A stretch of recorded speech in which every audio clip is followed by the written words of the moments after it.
Okay, I'm putting them on the spot to perform something, and so we just set up a camera. None of the three of us have any idea what's about to happen, and so I'm letting you guys take over.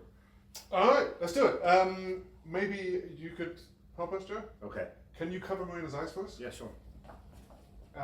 He gets the dream job? He gets the dream job. Yeah, this is good. Yeah, just make okay? sure I can see. Yeah, as long as you know that Marina's eyes are closed under your fingertips. Okay. That's really important because she could see through the gaps in your fingers, maybe, but at least you know that she can't see through her own eyelids. Could you give these a shuffle for me? Yes.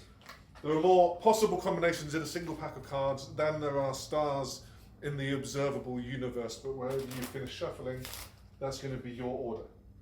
Are you happy there? Seems good. Hold your hands like this for me. Are you ready, Marina? Yes. Very good. See what the cards are. The first one is a red card. I will go for diamonds, maybe five of diamonds. Yes. Can you tell us this one? This is a black card, James. Ace of clubs, to be specific. Yes. Correct. Can you tell us this one? This is 4 of clubs. Quite right, good. But bearing in mind you mix the cards, we'll show you something totally impossible as I deal through. Say stop anytime you want. Stop. Titus, I believe you've stopped exactly at an 8 of hearts. Woo! Yes. 8 Okay. of hearts. Thank you so much for your help. I think we're, keep your hands there. Oh, I think we are now warmed up enough. Now pull, and you can swap if you've got stuff in your pockets that you want to try in a little while.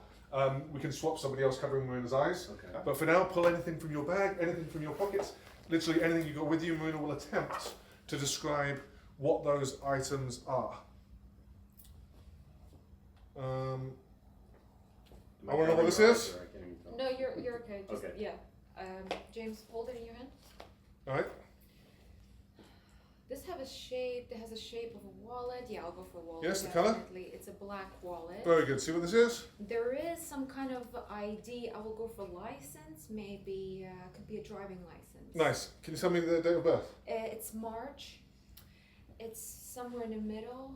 18th of March. Yes, the year? Is it 2001? That's great. Is that right? That's Thank great. you. Can you try this? Yes, this feels like it could be a pocket knife and actually a multi-tool, to be specific. This is a multi-tool. We'll do the bank card at the end. All good. There is some water, I think. Quite right. This? There is a pen too. Any idea of the brand? I feel like it could be some kind of bank. That's right, try the bank. Is it Chase Bank? It is Chase Bank written on that pen right there. Come on. Awesome. Now tell me what's in the drawer. There is a tape measure, right? Okay, can you tell us what this is? And this, I believe, okay, now I'm picking up on some lights and flashes. Yes, very good. It could be maybe a lens. That's a lens. Wait, do you want to swap over so you can pull some stuff out of your pockets? Yeah. Let's do a few more things. I'm covering your eyes. Okay. Okay, and this? Now, it's almost like a familiar taste, almost like condiment. Right. Maybe something sweet but not sugar. I will go for a sweetener. That's Wow. sweetener right there. Will you see what this is? Something small but with a lot of power. Like almost like it opens. Wait, that's a door, a car door. It opens a car. It's a key remote. Yes, nice. Do you know the car? Is it a Alfa Romeo? Alfa Romeo right there. That was. Can you tell me what this is too? Yes, that's a chewing gum. Chewing gum, easy. Don't keep Oh, the same thing. I grabbed that from there. I got nothing. Okay, see what that is? Hold on. Now there is something beautiful there. Maybe a piece of jewelry. Go on. And I think it could be specifically a bracelet. Cool. Do you know the brand? Is it Louis Vuitton? Is that what that is? Yes. Louis Yeah. Vuitton? Yeah. Good. And tell me what this is? Those are cards. Pack of cards. It's a playing card. Please Wait. go for the card. Is it a? This is 6 of hearts, I believe. Yes.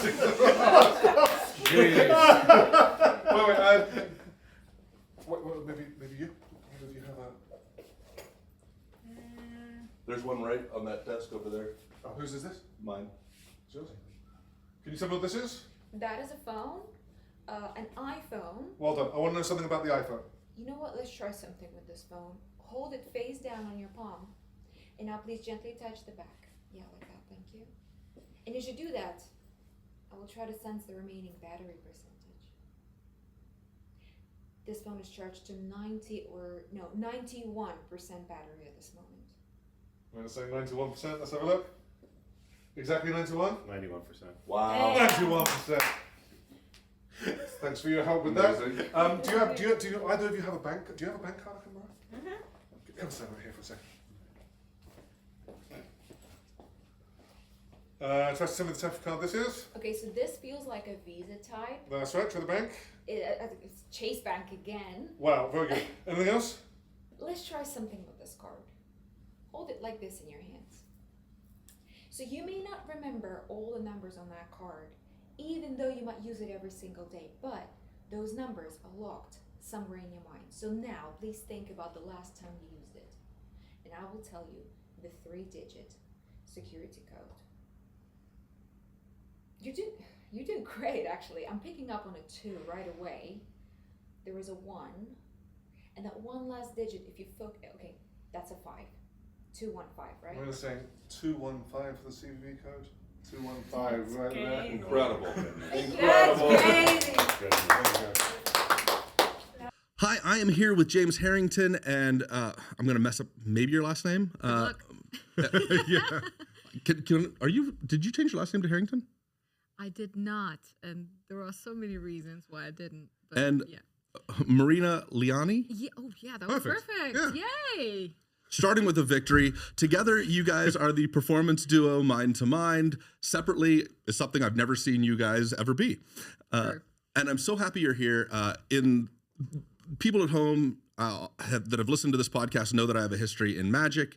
Within magic, there is subcategories, escape artists and mentalism and many other things, illusionists and so forth.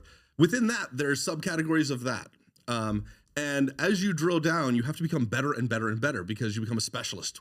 And it's pretty much decided that as of right now, you guys are the very best in the world at what you do.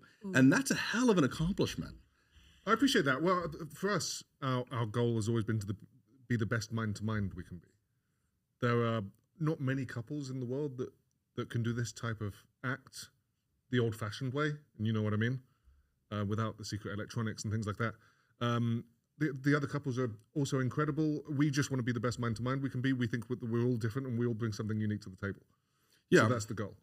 Yeah. I mean, you're more directing it toward the audience than anything else. So what does it matter that you're the best? It matters if you have a wonderful experience with your audience, right? Yeah. But I still have tremendous respect for what you do. I've said it to you guys that when you know the secret, for most magic tricks, it's super disappointing. When you know what you guys do, it's insanely inspiring because what you do is so hard. And we're not going to go too far into that because what I really want to talk to you about today is more about media and things of that nature, because that's what my audience is about, right? So you guys have performed on television. You do a lot of stage. You've been on several podcasts, and I'm curious how things have had to be different in your presentation across those different forms of media. Because if you're doing something on television, maybe you have to retire a bit afterwards. I mean, maybe it's out there now. While if you do something on stage, it's never to be seen again by that same person unless they're coming back to your show. I'm just curious, do you guys have to tailor your content based off of what media you find yourself in? Not really, purely because of the nature of the act. Every performance is quite different anyway. We've done special things for radio before, because obviously radio is a non-visual media, so we have to do like different, like we used actually Banachek's predictions. Oh, okay. Yeah. He has the best newspaper prediction, which he gave us permission to use, and yeah, that was absolutely incredible. But when we're doing live stuff or anything on TV, we stick with what we're good at, which is the second sight part of our act. In our theatre show, that's pretty much just our opening, and then we go on to other things and give the abilities to the audience. Like a stand-up comic who does their stuff on national television pretty much retires it instantly. But what you guys do is so difficult. It's not like you can just come up with new material instantaneously. Yeah, and it's something that I don't think it's so underexplored. This technique. It requires so much work. We will be doing it for the rest of our lives and constantly developing it and trying to push it, especially with technology gradually taking up our space, because we already get accused of using contact lenses. You get accused of that all the time, right? Yeah, contact lenses, special chip built in your brain. I don't know what else they come up with, but yeah, it's always some kind of electronics that I don't think even exists. I would love a contact lens to exist. Or a chip. Yeah, sign me up. I think Elon Musk is talking about that with Neuralink, where he's talking about what do they call it? Sight unseen or something like that. He's talking about literally taking somebody who's blind and being able to introduce a photo into their brain. It hasn't been done yet, has never been tried yet. But yeah, that would actually throw a monkey wrench into. That's the end of our second sight act. Yeah, that's the end of that. Yeah. Okay. I'm not looking forward to that. Yeah. Well, you have to show, like, seriously, nothing's been done. You have to shave your head. You're going to look like me. I'll have to bring in, like, an MRI scanner on the stage. Be like, we have the technology, but I can do it for real. Yeah. Yes, yeah. So, one of the hard things about your act, particularly, is that it's a partnership. Yep. And it's a long time partnership. When I first moved to Vegas, I went and saw Penn and Teller, and afterwards they're doing the meet and greet thing. And Teller was super cool. I was like, I'd love to ask you a bunch of questions. He's like, there's a restaurant right over there. Grab a seat. And I thought he was blowing me off. But I got a seat, and then he shows up and sits down and pays for dinner and answers any questions I had. And one of the questions I had was like, how do you make a partnership work? And he said, you really have to be lined up with your values. He goes, we started as a trio, and we're not a trio anymore because one person didn't align with the values of the group. And I thought that was absolutely fascinating. Yeah, they used to be called the Asparagus Valley Cultural Society, and it was 3 performers, not 2. And the third guy, a guy named Mir, is no longer with them.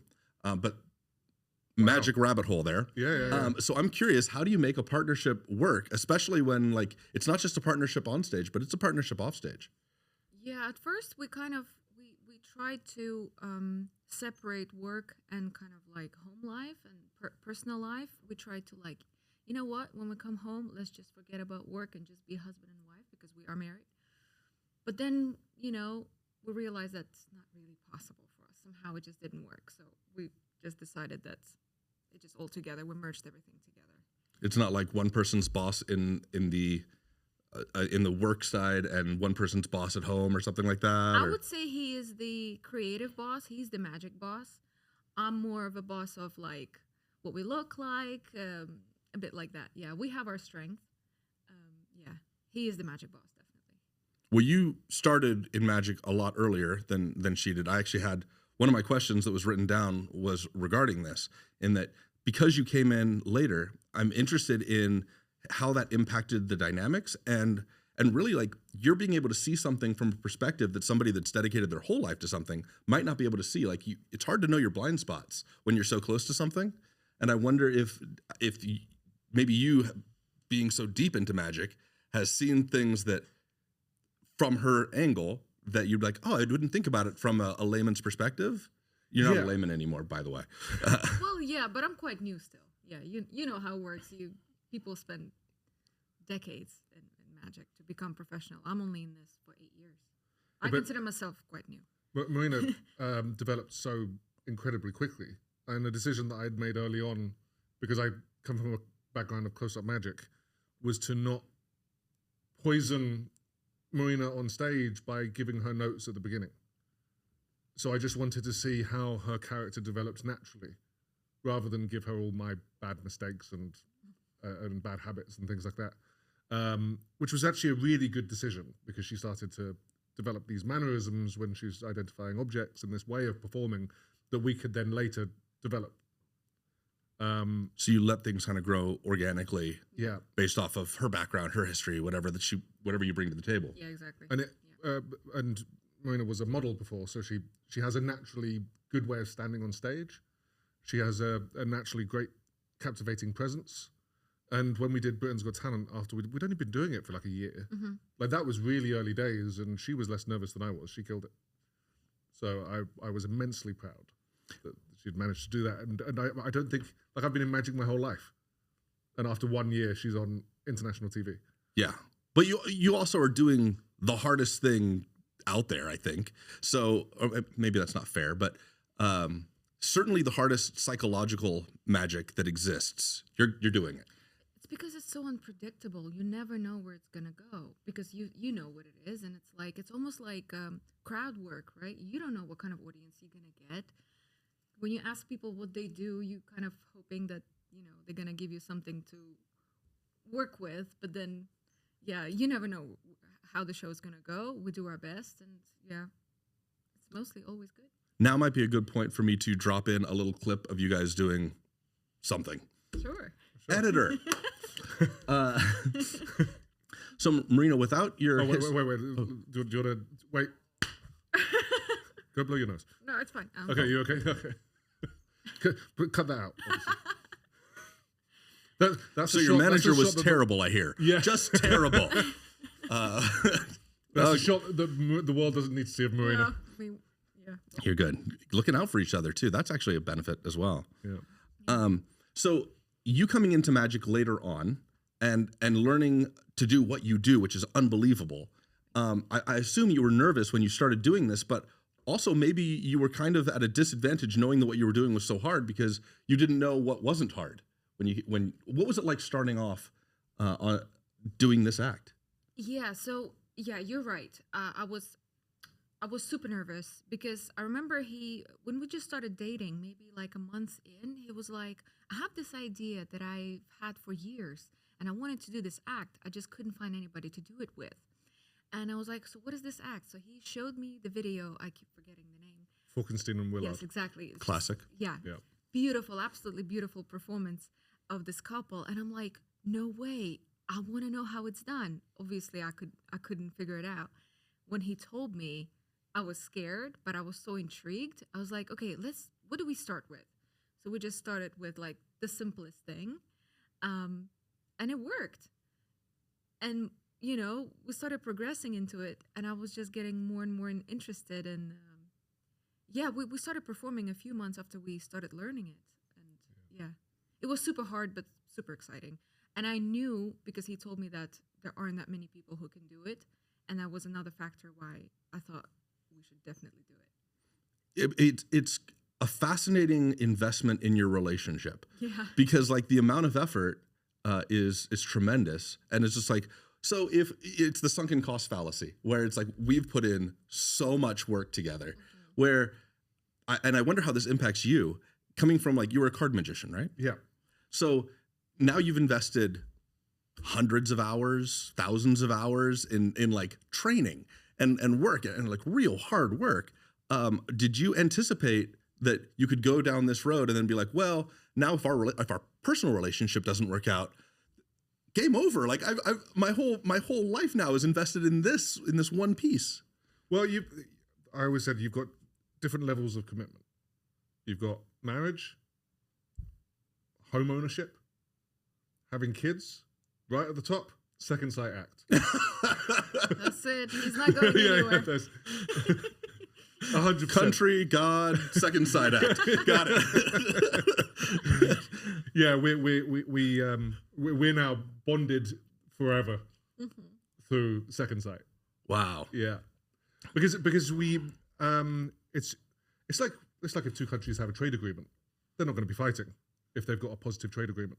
No matter what happens, we have the love for each other, the friendship, but also we are each other's livelihoods. That's fascinating.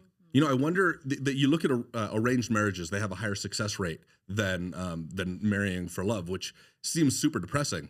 But on the flip side, it's like, but they have now a business venture that is backed by two families. There's like the pressure to make this work is so tremendous, and maybe there's some like powerful glue there for the fact that you guys have to rely on each other in all capacities.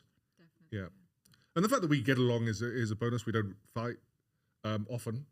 We'll have maybe a fight once every couple of months, and it's always I argue with call it myself more than that. an argument. Yeah, Not even a fight. Heated discussion. yeah. And it's neither. We've both come from pretty toxic relationships, which I think is what bonded us right at the beginning, because we both had a tough run. You talking trauma bonding? Yeah. Yes, exactly. That's what it was. On our second date. I think they say that's bad. I could be wrong. It worked for us. Yeah, it worked for us. Well, because we're both givers, right, in the relationship, and we'd both been taken from previously, and we on our second date we'd each had our ex's names tattooed on us. Wow. So on their second date we got them covered up, which was Yeah, that was great. trauma bonding. I didn't realize it had a name. Everything has a name these days. Oh yeah, I learned all of them from Sophia. Sophia, what is the word for lying? Cap. Cap. Cap means lying now. Cap. Is that an abbreviation for something? Cap? I don't know. This is why I hire smarter people than me. They know things that I don't know. We're so old. Slay. Slay. We know that. Yeah. So with an act like what you guys do, I think you are going to perpetually fall into two camps with audience members. And that is going to be an audience member that goes, I'm a true believer. I absolutely believe in what you're doing. And then you're going to fall, and then you're going to have like the super, almost violent skeptic, right? Yeah. Because what you're doing is, it's really hard to process. Mm-hmm. So pretty much the options are like, I surrender, I'm going with it, or like I am going to fight to the death to figure this out. However, the person that's the true believer is going to be kind of the super fan, while the skeptic is going to almost seem like the violent, confrontational, like villain against you. It seems. Is that unfair? Yeah, I think my favorite audience are the skeptical audience.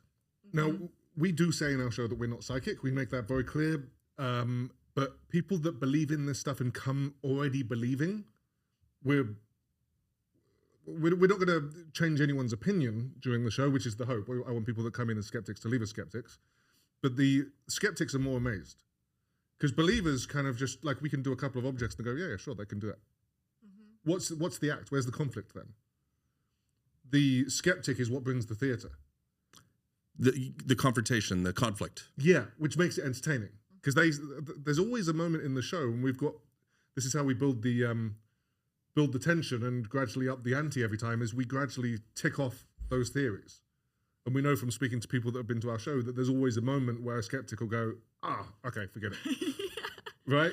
And it sometimes happens in the first 10 minutes, sometimes it takes 30 minutes, sometimes it takes an hour, but there's always a moment when they go, okay, I can't.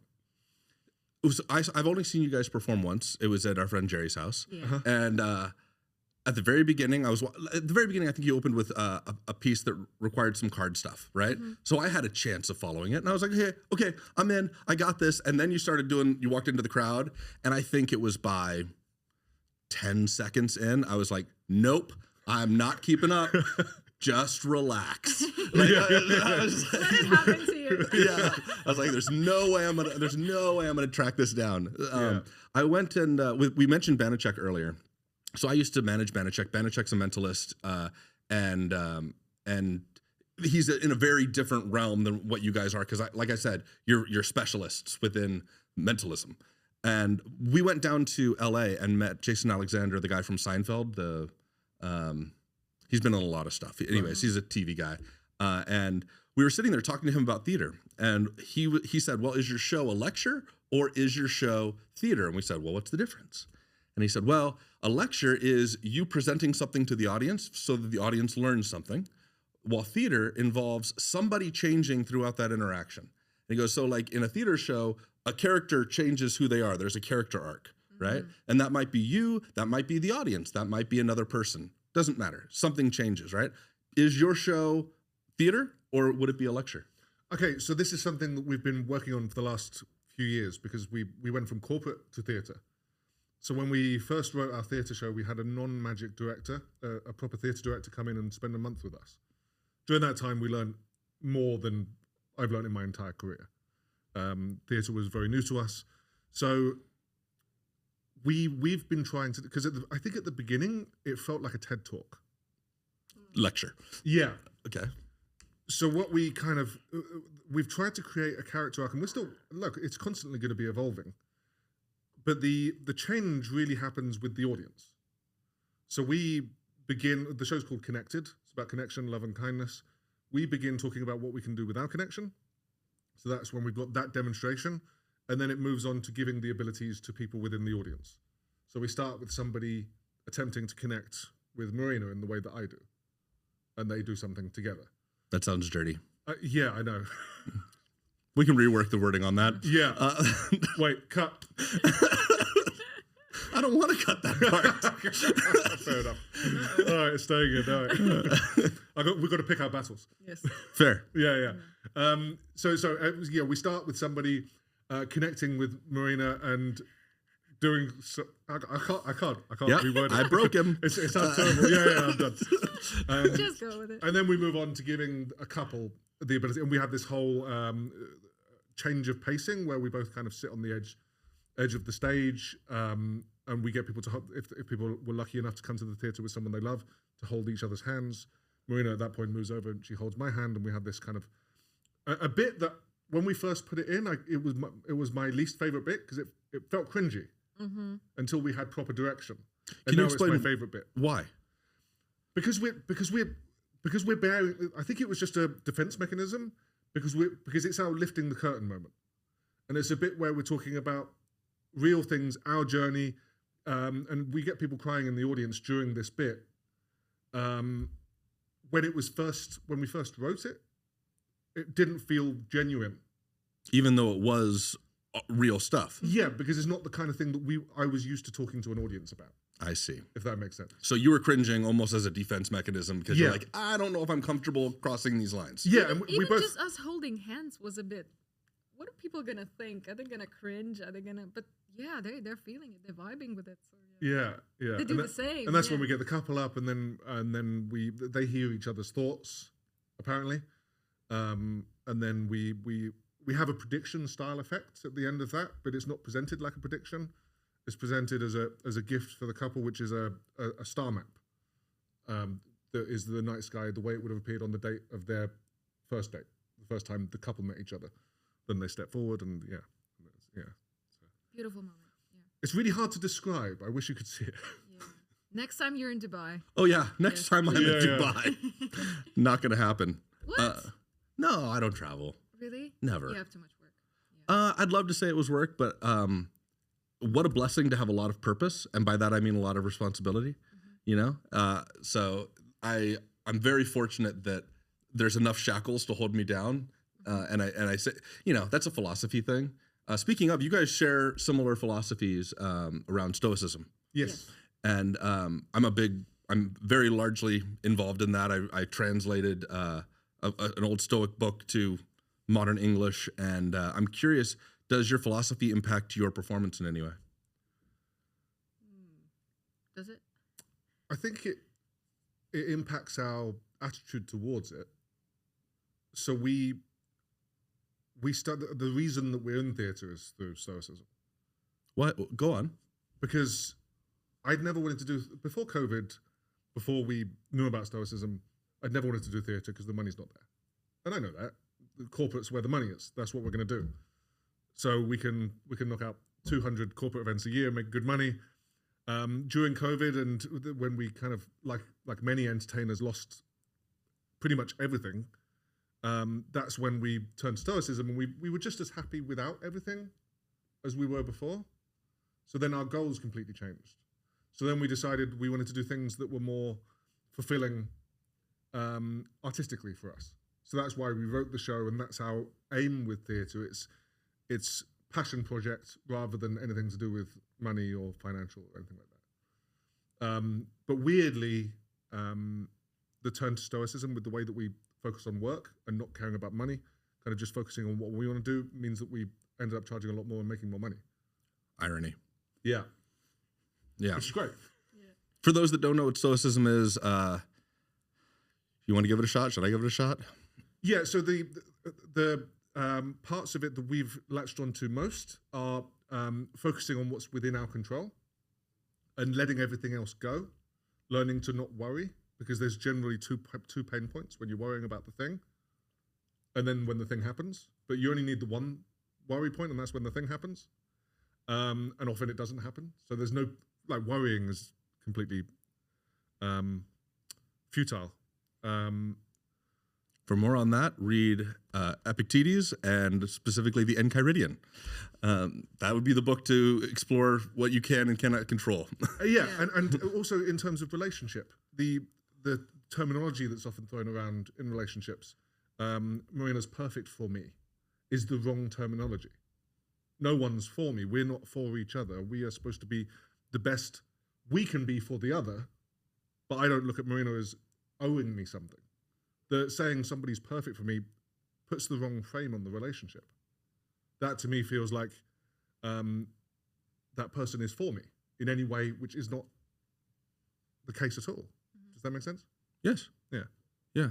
You feel the same way? Oh yeah. To switch gears a little bit, you mentioned Dubai. You've performed all over the world at this point, so I wasn't going to just center on Dubai, but traveling throughout these different places, you're dealing with different cultures, different languages, all kinds of different in fact, you're in Vegas because there's different cultural choices happening throughout the world, or religious choices, all of these things. How does that impact or influence your performance, your act, your career? I feel like Dubai has trained us so well because we feel like Dubai audience is probably the toughest one. Really? Do you agree, right? Yeah. Yeah. Yeah. So now, whenever we perform anywhere else, let's say in Vegas, we performed last month, it was a piece of cake. It was like we came on stage and within like a minute, we just had the audience. They were so warm. They were so accepting. We're like, hold on. We don't need to work hard to get them. I mean, we still had to work hard, but like not as hard like in Dubai. Why do you think Dubai's hard? I don't know. It's quite, the overall attitude is quite cynical. Yeah. And there's a lot of, because everything's so easy, and there's the Dubai bubble, right? Everything, you're treated a certain way wherever you go. I think the average person has a certain sense of self-entitlement, which became our main goal of our show, was to push through that early on, which is why we gave it the topics of connection, love, kindness, because those are the things that people don't really talk about in Dubai. It's a very financially orientated city. Yeah. That's interesting. We had Andrew Tate sitting in that chair not very long ago. Very divisive person. Yep. And but one of the things that he brought up that I had never thought about was he made an argument that making lots of money is a way of setting yourself up to express love, which I had never even considered. I thought it was a really interesting take. I'm not sure I agree with him because it falls into some traditional gender role things. But basically the idea was like, if I am a high value human being, I have a lot to give. So my love is worth more because I can contribute more, I can protect more, I can do all of that stuff. And anyways, it was an interesting framing and kind of a beautiful framing that what we consider people that are just into money are not about helping other people, but maybe there's an underlying backing to that where we are actually just doing everything for love and we've kind of lost track of why we're doing all these things. Yeah, and I think there's a very big difference between so we've got a friend in Dubai who's money oriented because of his family. And that's why he is focused on money, because he's got 3 kids, he's got a wife, and he needs to support them and his mother and his father. So he's got a lot of burdens on his shoulders. And that's why he's doing it. So I've seen the difference between that kind of financial orientation and then another person that we know who shall remain nameless very clearly has no responsibilities, but very clearly states that he loves money.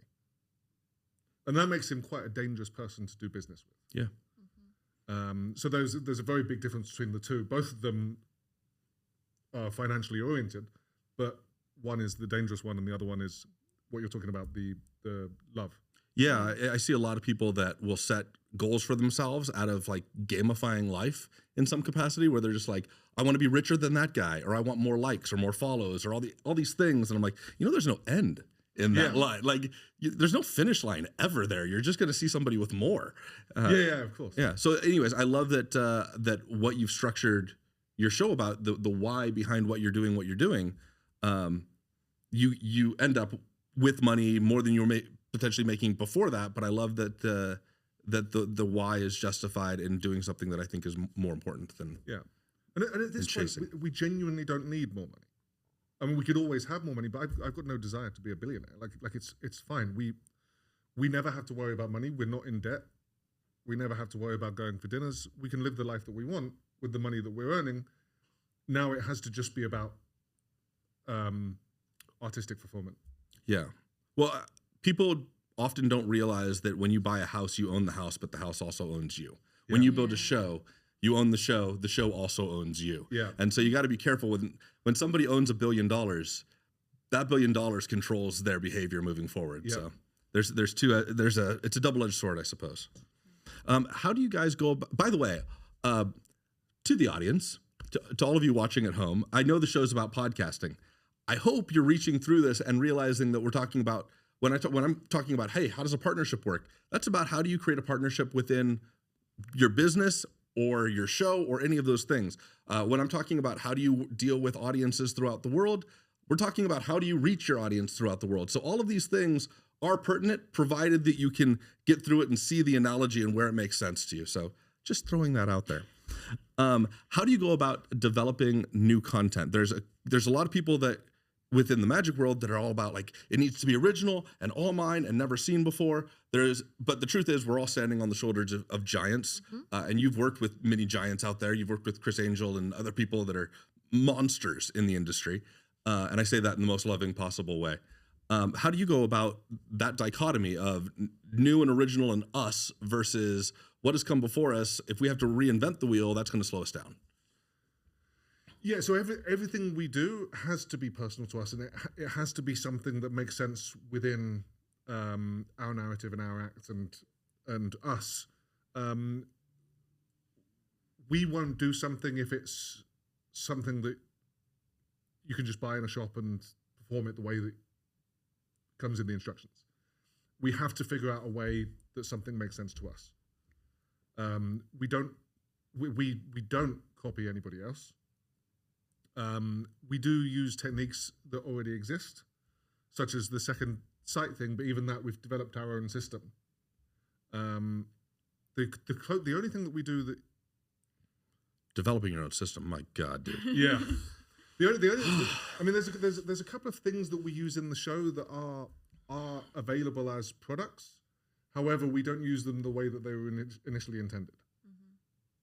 Okay. And that to me is important. And you know as well as anyone that every magician has a big cupboard or room full of crap that they're never going to use. Mm-hmm.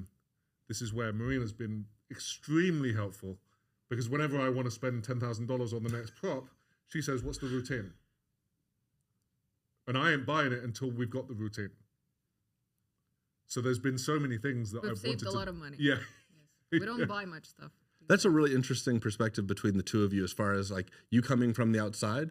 I think a lot of magicians start because we're either curious about how something works, so we'll buy it to get the answer, or we feel powerless and so we want to feel more power. Coming in at a later point, especially from when you came in, sorry, you're a professional instantaneously. Yes. Right? And so you came in and was like, well, the whole purpose of this is the routine. Mm-hmm. You know, we're here to make something. So it's fascinating because there's definitely been some stuff that I've spent, hundreds of hours on and thousands of dollars on. Yeah. I think that's really wise and wonderful that you've got a teammate that can put you on your heels a little bit. Yeah. Yeah. Well, it's just meant that for the last 5 conventions we've been to, we've not bought anything. Mm-hmm. You're winning unless you're unless you're one of the dealer booth people. Yeah, so I suppose for us the story is the most important part, and effects become part of that as we go. It's not the other way around. It's not like we don't want to just buy something and then figure out how to make it work. Mm-hmm. If we can make if everything can be ours and unique to us, like the star map prediction, right? It is a prediction effects which exists. And there are marketed versions of prediction effects, but doing that presentation and that method, both of them are unique to us. So Copperfield, I feel, was the guy that changed the genre as far as storytelling is concerned. He started with these long narrative stories.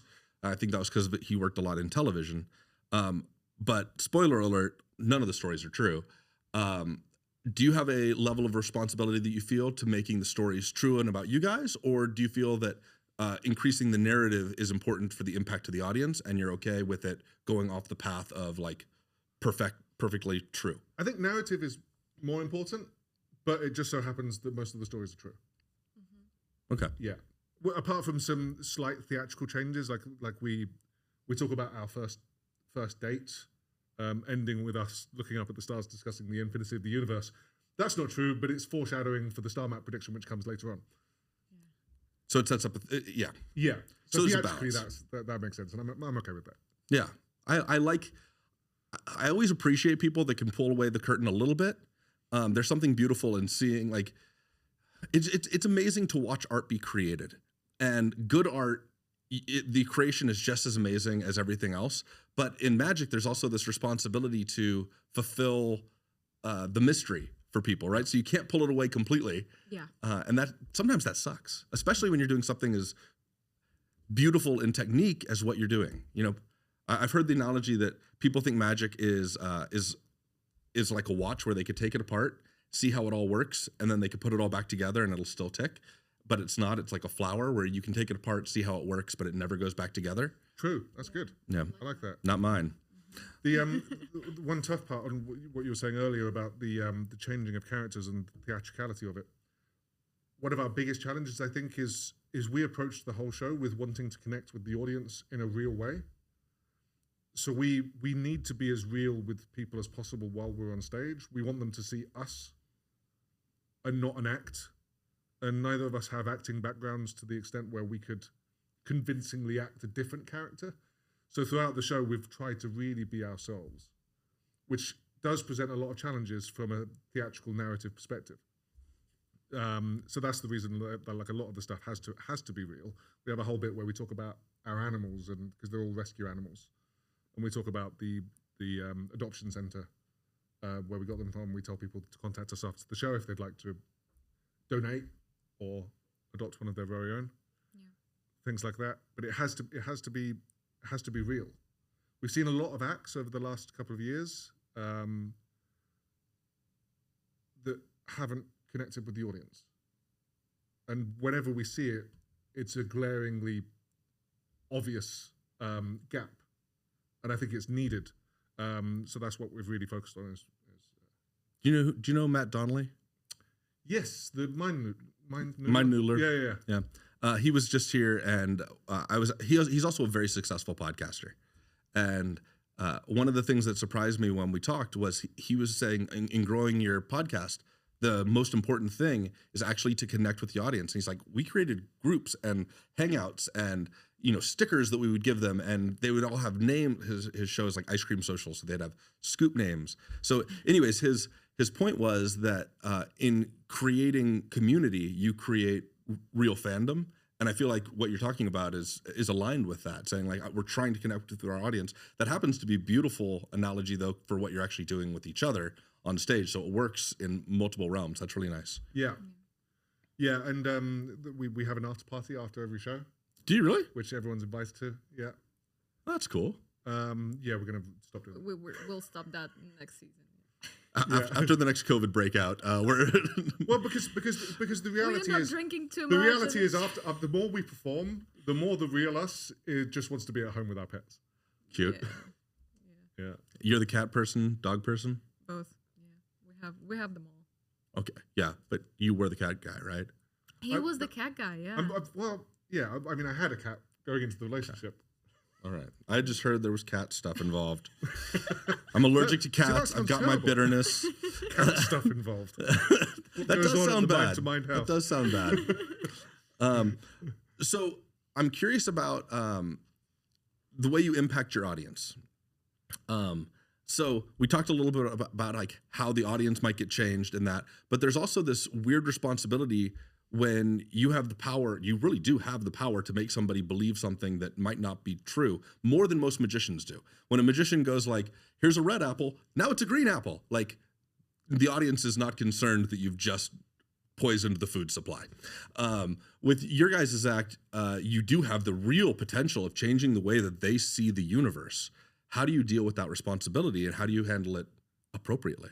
Okay, so this is an interesting one, and I think we should have this discussion because we kind of don't know at this point. Mm-hmm. Now, for years, I thought, okay, we've got a real responsibility to make sure that people leave with the same beliefs that they came in with. And I still agree with that 100%. We have our disclaimer in the show. We tell people that we're not psychic. Now, you want to explain what a disclaimer is for all the everybody that would have no idea what that is?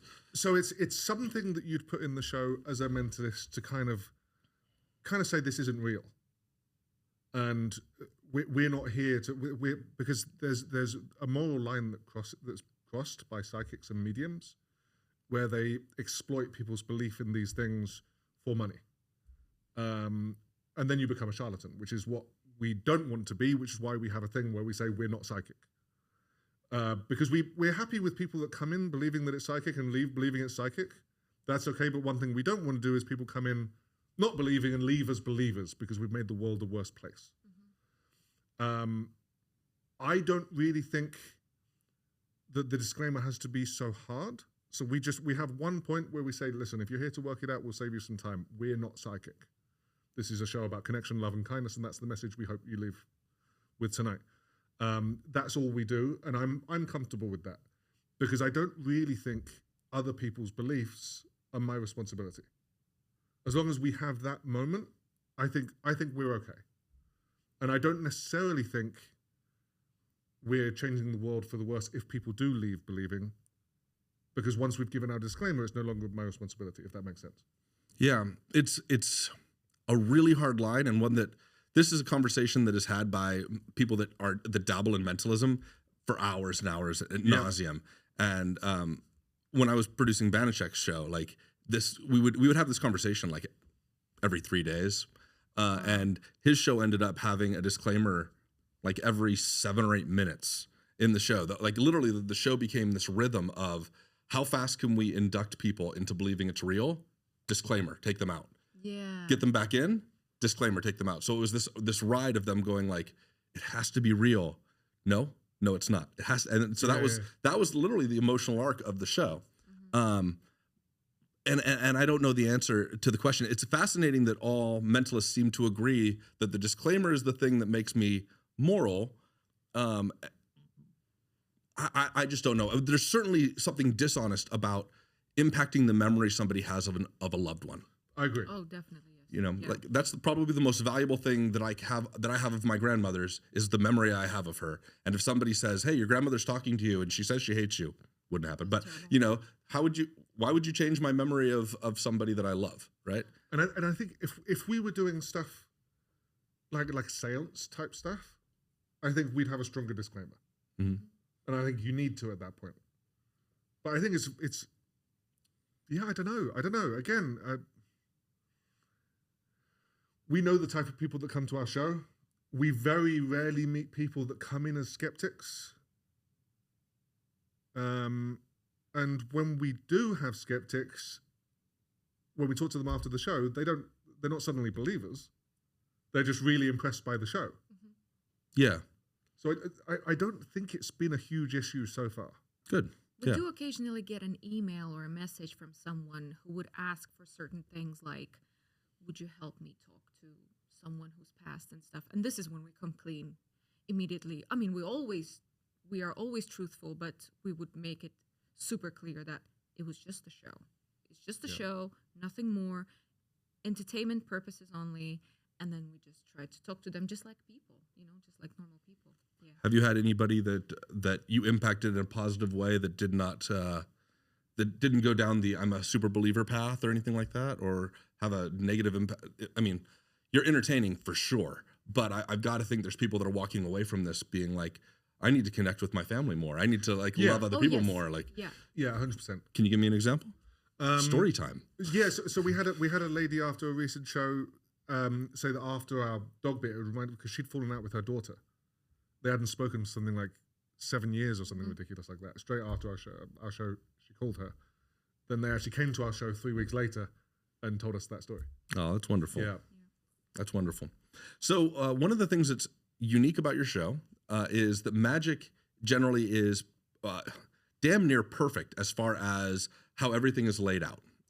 So if you go and see a magic show, especially if it's a high level performer, word for word, it is precise. There's a performer here in town named Matt King, and one of the things in his show is he'll literally say like, "Hey, what time is it?"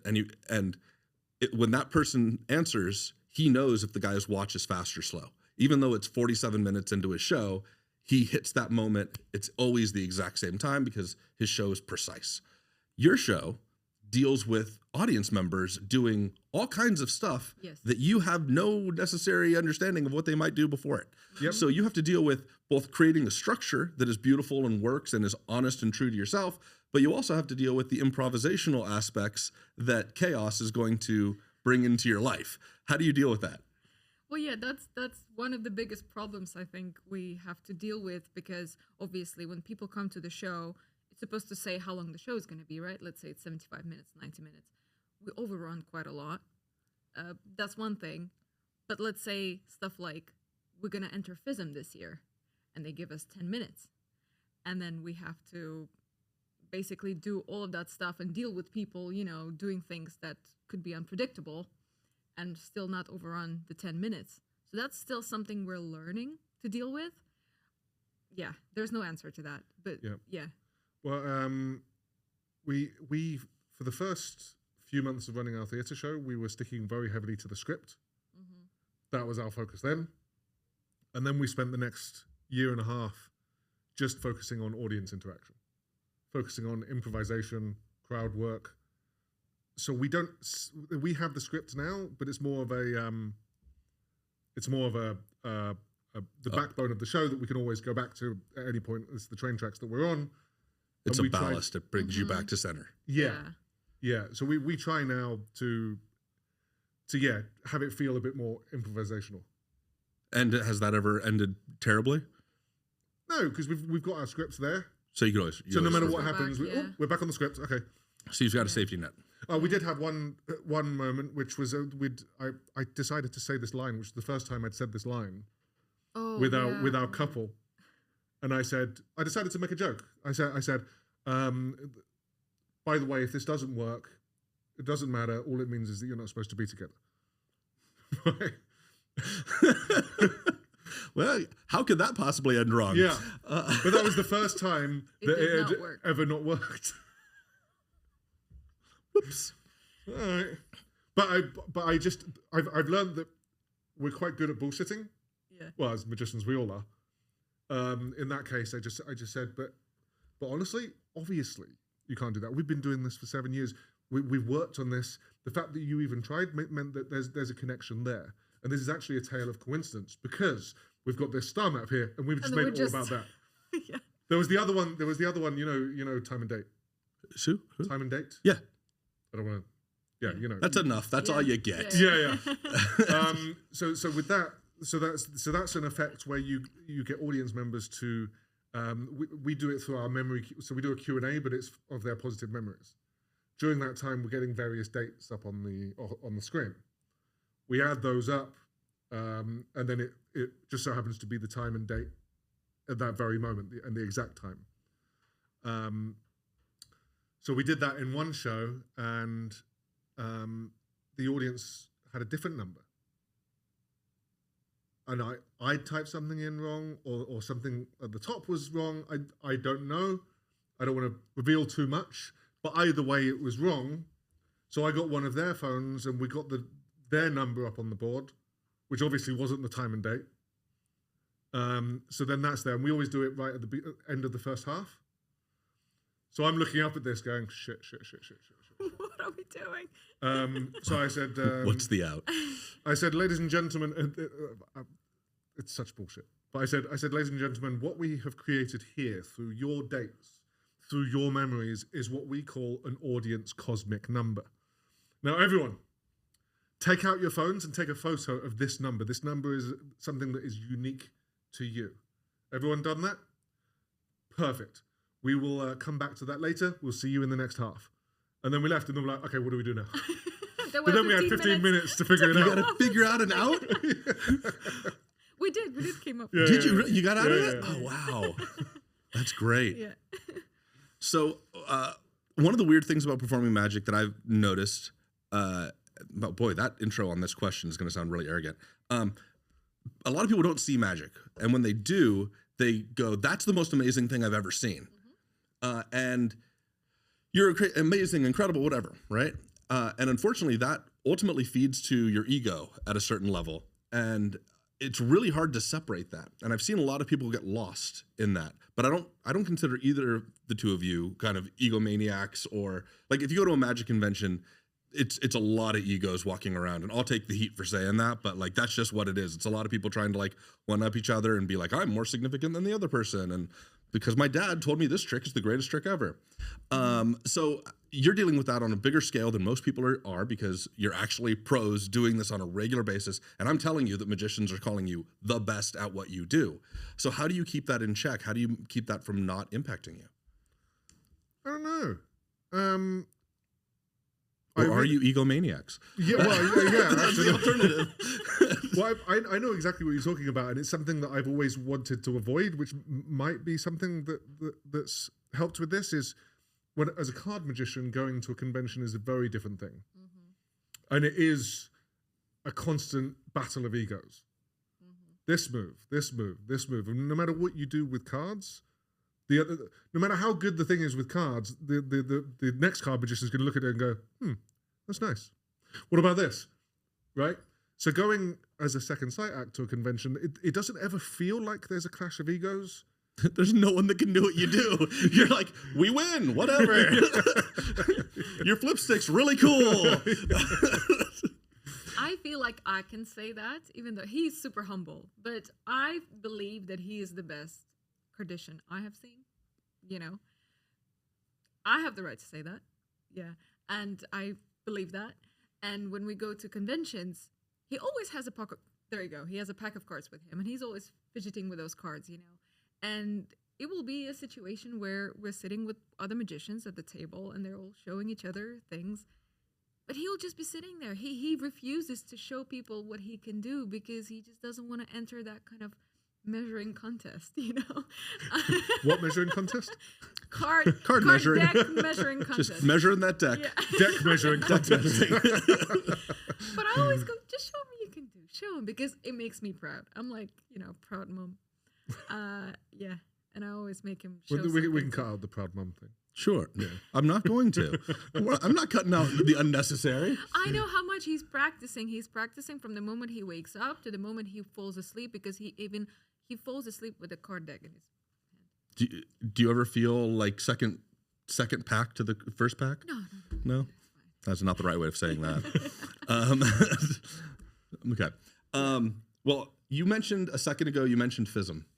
And I don't know if that's public or not, that you guys are going to be doing that. It's not public, but we're like, Yeah. we're not hiding it, but we're not announcing it. It's just something that we're going to do.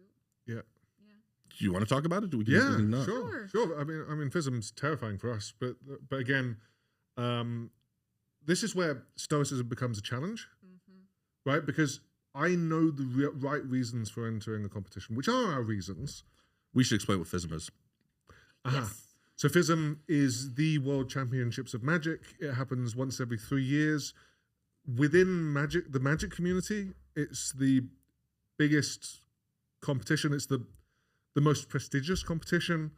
To win FISM is incredible, and that is something that not many people are FISM winners. And as soon as somebody says that they're a FISM winner, you're like, oh.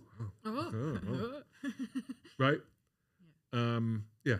Do you want to add anything to that? No, it's always referred to as the Olympics of Magic. That's kind of the easy way of people understanding what it is. But even the idea of entering it is an intimidating idea, because you are now no longer performing for lay audiences, muggles. You're now performing for your peers that know what you're doing, and that's a whole different level of stress and complication, and almost like Inception, where it's like. They know what I'm doing, so I've got to think ahead of what they're going to think that I'm doing. So it's really complicated. Yep. Yeah. You're not there to fool them, but at the same time, you kind of want to fool them a little bit, but you want to know you want them to know how it's done at the same time, so they appreciate how much work went into it. Well, magicians are our favorite audience. Yes. I think magicians are way more impressed by the second sight part than laymen. I keep saying that once you know what you're doing, it is way more devastating. Yeah. It is way more devastating. So so the Stoic perspective on this is we're entering, and this is true. the reason that we entered in the first place was because it would give us some direction and something to focus on, and the journey is more important. We'll become better performers whether we win or we don't. But at the same time, the other part of us is like, we better fucking win. So going back to ego, you can only suppress it so much. Yeah. Well, it's not ego. It's just that we're extremely competitive, and we really want our. Look, I don't think it will make any difference to our career, but we want that achievement. We want to be able to say that we've done something, because once we've achieved something like that, we'll always have achieved that. Yeah. Right. So from an achievement perspective, we, as much as we try and tell ourselves that it doesn't matter if we don't win, we are. You know, there's consequences that would be massive if you did win. Yeah, and we are preparing like we are trying to win. Now, no Mentalism act has ever won the Grand Prix. So that's almost certainly not going to happen. However, it's not going to stop us preparing like if we were going to be the first, we could. Now, I know some of the other acts in the manipulation category that are entering, and I know who I think is going to win that. But we've got to try. It's awesome. I love that you're focusing on the journey rather than the destination, despite the fact that you know the destination's there. Yeah. Like, I get it. What is next for you guys besides competitions, which I think are even though they're fun, they're kind of a side note on it. And while awards are cool, like, they're also kind of bullshit. I don't know a better way to say it, but like, FISM's a legit. One of the reasons FISM is so meaningful is because it's not something. There's probably a little bit of politics, but nowhere near what other things have. And there are awards out there that can just be purchased, and there's people that have shelves of them with it. And so it does mean more when you know there's a level of like the competition's fierce, and winning takes real talent. There's no way to avoid that. But outside of the awards and all of that stuff, what are you guys moving toward? Well, we would like to.